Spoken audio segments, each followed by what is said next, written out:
In this video, we will show you how to create multi-hoop designs. There are cases when you have a large design which can't fit in one hoop.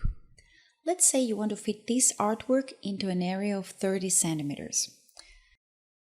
Select the whole design if it's not already selected and type the width you like. The pink color on top of the hoop area means that the design doesn't fit in the hoop. Let's go to Machine Hoop Selection mode.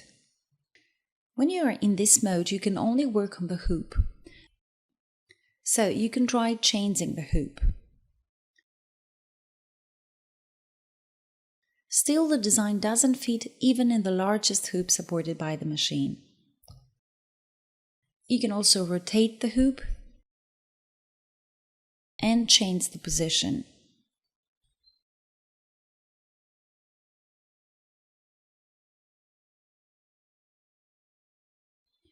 If the design still doesn't fit, you can add an additional hoop.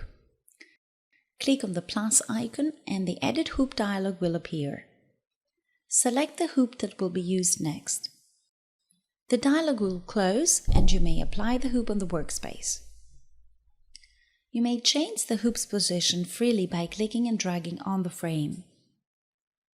Position the stitch out area on the second hoop over the shapes that do not fit in the first one.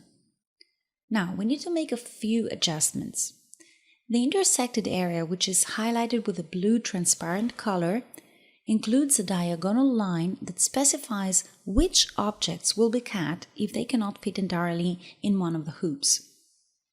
In our case, the upper branch fits entirely into the second hoop, so we'd better move this line up. But if we had a different design, we may have to move the line differently or even add nodes to make a special separator between the hoops. The straight line is not always convenient, especially if the design is complex. For this reason, you can add nodes on the line by double-clicking on it or remove them by double-clicking on an existing node. You can drag the nodes and change the location where the cut will be made. With the extra nodes, you can create complex lines and reduce the amount of cuts. Now, the design will be cut exactly by the line created. In this design, this may not be useful, but if you bring the design closer, the created line now seems necessary in order to keep the owl in the hoop below and the branch in the upper hoop.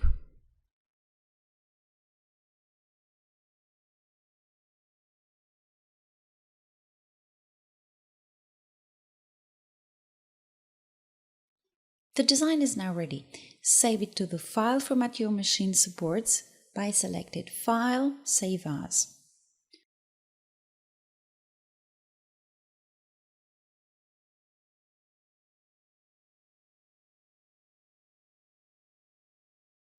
The software will now save two files. The first one will include the main design, and the second one the design that will be embroidered in the second hoop.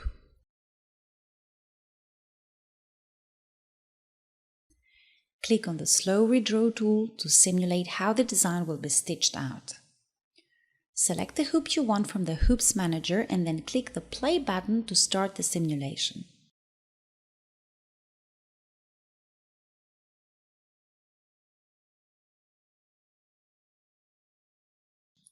Finally, don't forget to make a printout where all the information of how the design will be stitched out is listed. You will find this very useful.